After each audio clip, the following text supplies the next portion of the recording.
been a really hard fought week here on BMP carp fisheries down in Périgny-la-Rose.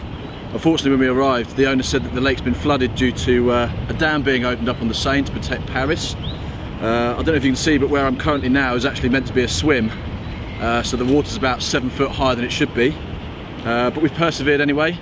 A couple of the boys have been washed out their swims, but I managed to get this one on the Ronnie rig, tied up with crack and tackle on a nice pink pop-up.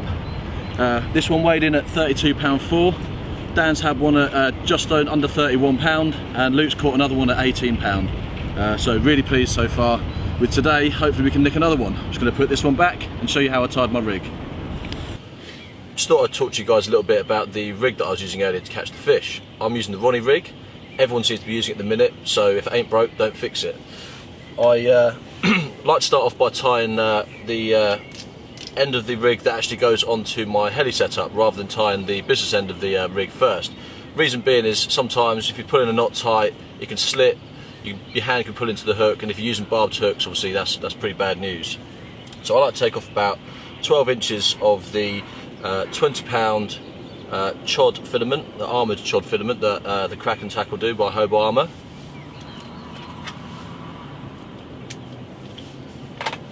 And I like to tie that straight onto just a standard 360 swivel. I just use a 2-turn blood knot. Some people like to crimp it. I prefer to tie a knot on it. I find that actually when you're putting the putty onto the rig, it will hold a lot better. I like to get that nice and wet as well so it doesn't slip. The next bit I do is start to prepare the hook end. For my rig, I was actually using a size 6.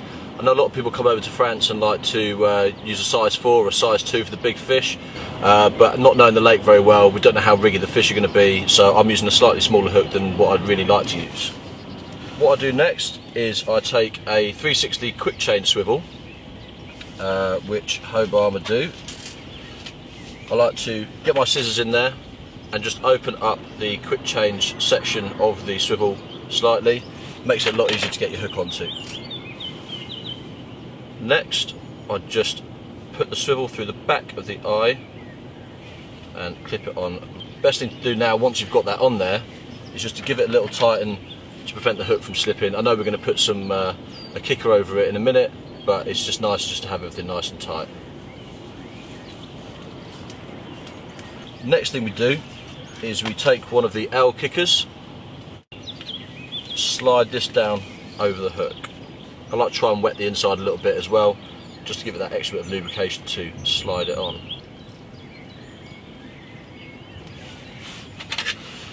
Sometimes you might have to clip a little bit off the end just to push the last bit through.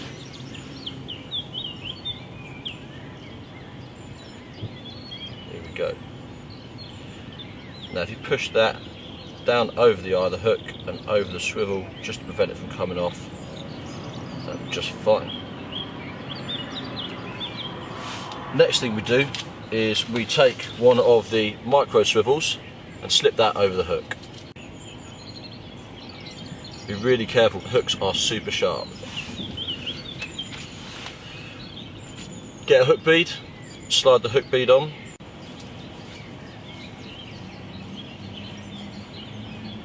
And that is the business end of the rig tied.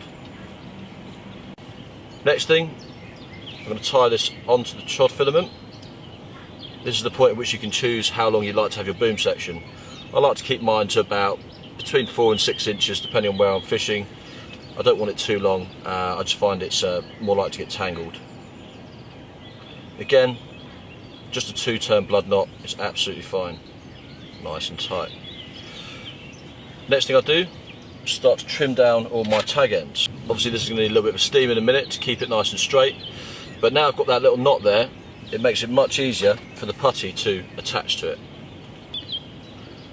And there we go. That is how I tie my Ronnie rig.